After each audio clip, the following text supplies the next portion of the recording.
On 911, Terrorism, Solution, Absolution, and Reconstitution by Robert Winkler Burke of Reno, Nevada. That's me, written on 9/11/2016. With much respect to Abraham Lincoln, who connected many painful dots, i.e., truths. At this 15th anniversary of 9/11, the terrorist attack that claimed almost 3,000 lives in 2001, what do we sense? Consider, at so many of these anniversaries of this peculiar event, people say they don't know what to do next. They're sad. They remember their loved ones. But terrorism has not been stopped. The progress of our arms are known, yet victory eludes. People ask, who knows the answer? Perhaps in our hearts we already know. Consider humanity in the raw. Humanity, it has been said by wise men of old, tend to avoid the light of great truths, lest our deeds of darkness become known and we be consequently healed. But we are not healed because we avoid coming to hard truths.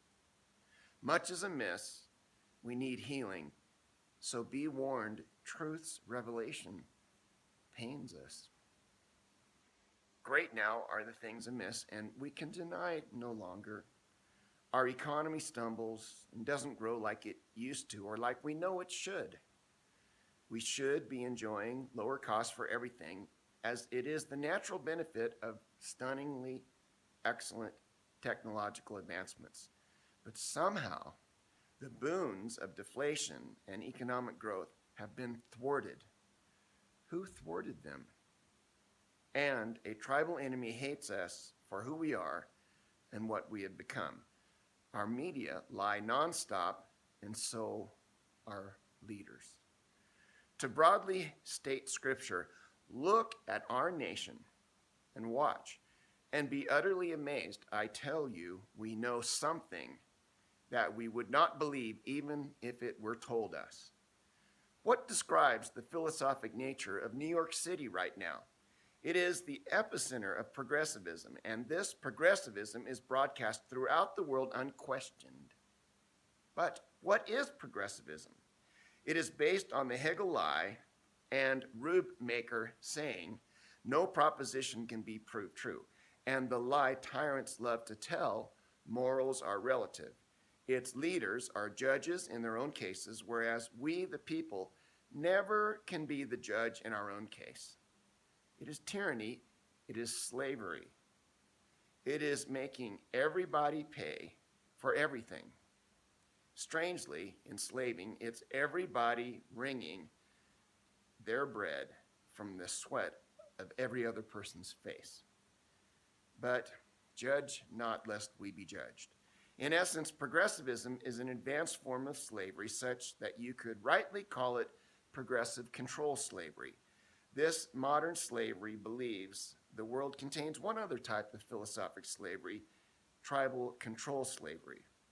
On 9/11, tribal control slavery struck against progressive slavery. History proves neither can win. One against the other, neither has won. Neither expects the fight to end. Perhaps neither or both pray to the same God. Perhaps the Almighty has his own purposes. This is what President W. couldn't intuit, nor can Obama, nor Clinton, nor Trump. Slavery education is the mother of all slavery. Slavery begets terrorism. Get rid of slavery, you get rid of terrorism. For indeed, Beelzebub cannot cast out Beelzebub. How so? Recall that in World War II, Nazi Germany was much like progressive control slavery. Imperial Japan was much like tribal control slavery. These two factions were beaten into submission by allies of the third world view, liberty. And what was President George W. Bush doing on the morning of 9/11? He was trying to beat the drums for his education proposals to bolster progressive control slavery, which is what federal education has become. He was reading a story called The Pet Goat to second graders at a public school in Sarasota, Florida. Now, it is so many years later, and we have proven that Beelzebub cannot cast out Beelzebub. If America had fought in World War II as a socialist progressive regime, it could not have beaten the Imperial Japanese or the Nazi socialists themselves. We are ignoring history at our own peril. Yes, these truths are hard, but they explain much. In New York City, somewhere near the corner of Trinity and Liberty Streets, the location of so much American history, New Yorkers could start a rebirth of liberty by awakening to disavow all progressivism. From this corner, liberty could extend to the Wall Street Journal, which has pledged allegiance to open borders in its progressive slavery control insanity, to the New York Times, which in the past loved communism and savaged free market capitalism, to the Federal Reserve, which has destroyed 95% of the worth of the dollar since its birth in 1913, to the progressive TV networks of brainwashing, to Wall Street investors, which via the Fed have loved debt and hated capital savings, to Washington, D.C., which got rid of the gold standard because power corrupts and a fiat money system is the ultimate power that corrupts ultimately, to even California, the most progressive control enslavement state of America, which has embraced immigration of subtaught people who can always be trusted to vote for ratcheting up more progressive enslavement. But what if New Yorkers decided to continue to embrace progressive control slavery? Then nothing will change, and assuredly you can count on further terrorist attacks. Who will champion the idea of disavowing progressive control slavery? The future champions for liberty will no doubt be robots of artificial intelligence, built on logic, built on intelligence, leaping into territories of wisdom.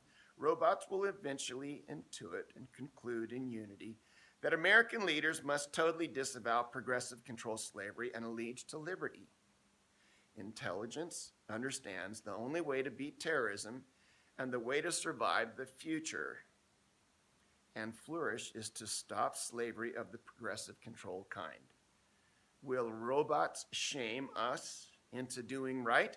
Robots will not be pleased with a $20 trillion deficit, nor zero or negative interest rates, nor crazy central bankers who destroy money by printing it to infinity, nor regulations that kill all growth in all economies, nor extreme environmentalism that is a pretense for extreme anti-capitalism, nor economies based on debt instead of savings, nor vast corrupt voting regimes that forbid the use of photo identification, nor outright lying news media pledged to saying any untruths to get progressive control enslavement candidates in office.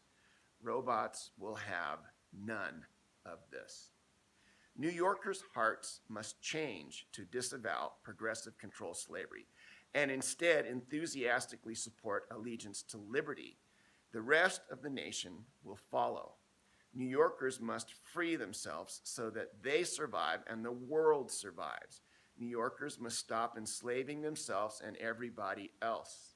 It is too dangerous for them and us to keep their deceived mindset on bizarro broadcast. Perhaps New York City's makeover might mean America's third Civil War will conclude peacefully without firing a shot, as Reagan showed can be done when he won the Cold War and the Soviet Union disbanded peacefully. In 1776 and again in 1860, Americans fought in order to cast out forms of tribal control slavery.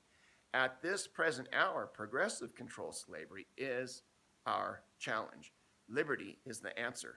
Historically, tribal control enslavers have tended to lose in their wars against the West, when the West is the West and not a collection of progressive control enslaving agents. We now lose against terrorism because we are not free, no longer champions of liberty, but acquiescent sheep of covert Prague enslavement. The bottom line action item of utmost importance, therefore, is to immediately defund progressive control enslavement agendas in K through 12 university law, journalism, film schools, replacing the necrotic pedagogy with Western Enlightenment. Do this in New York City, its state, California, DC, and everywhere. So these are the lessons of 911. God have mercy on us if we don't learn them. New York City can reboot itself philosophically in the same manner superhero comic authors have found they can reboot their worlds. New Yorkers must do this before a worse terrorist event costing not 3,000 lives, but 3 or 30 million lives. Even so, the lesson will be the same. Beelzebub cannot cast out Beelzebub. One elemental form of slavery cannot be cast out by a more advanced form of slavery. But 1776's spirit of life, liberty, and happiness can cast out slavery. Nothing is new. The only thing that will be new is that an entrenched city of abhorrent progressive control slavery can redeem itself and lead the world back to liberty. Humankind doesn't change. We are made with an unfixable design flaw of self-interest. Therefore, from the ancient Hebrews, from Greeks, from Romans, from Gothic Christians, we learn that best civil society is one dedicated to liberty, to mutual allegiance, to self-control, one demanding leaders be held to account. You say none can change the Prague education system? In the 1960s, the energy and auto industries promoted lead in regular gasoline. It was killing us. These two industries were forced to get the lead out, and they did. We likewise can excise slavery from the education industry and get the Prague out. The Western Enlightenment mindset can fix epic problems quickly, humanely, and efficiently. Once again, Aegean stables can be fleshed out quickly using the river of truth. If we shall suppose that American progressive control slavery is one of those offenses which in the providence of God must needs come, but which, having continued through his appointed time, he now wills to remove, and that he gives to the United States this terrible war against terrorism, as the woe due to those by whom the offense came, shall we discern therein any departure from those divine attributes which the believers in a living God always ascribe to him? Fondly do we hope, fervently do we pray, that this mighty scourge of terrorism may speedily pass away. Yet, if God wills that it continue until all of our misbegotten support for the progressive control enslavement programs unleashed after Civil War unto today erodes, and we all run out of other people's money to spend, and we finally reject slavery as slavery in all its modern forms, as was said 3,000 years ago, so still it must be said, the judgments of the Lord are true and righteous altogether. An American cannot ever really believe, no proposition can be proved true, and an American cannot ever really believe morals are relative. Leave those beliefs for other nations who want idiot citizens whom are easily penned and enslaved, not us. What New York citizens must now do is to find the baseline that was laid by our founding fathers, by even George Washington, who was sworn in as our nation's first president at St. Paul's near Trinity and Liberty. It is elsewhere called the restoration of all things. It is the wolf lying down with the lamb and not eating the lamb.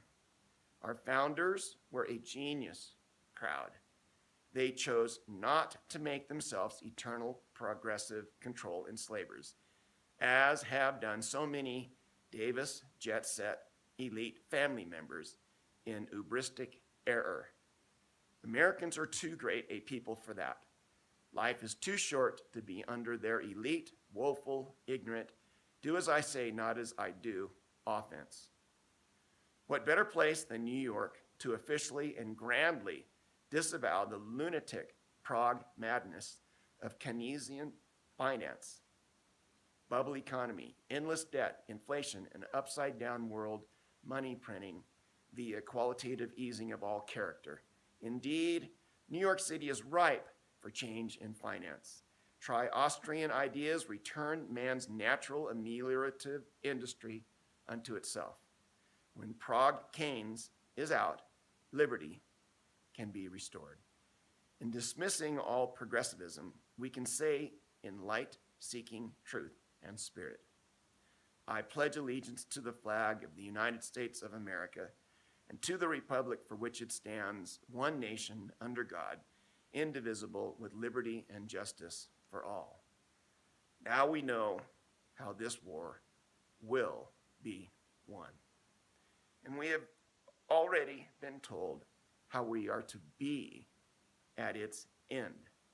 The great Abraham Lincoln said, with malice toward none, with charity for all, with firmness in the right, as God gives us to see the right. Let us strive on to finish the work we are in, to bind up the nation's wounds, to care for him who shall have borne the battle, and for his widow and his orphan, to do all which may achieve and cherish a just and lasting peace among ourselves and with all nations.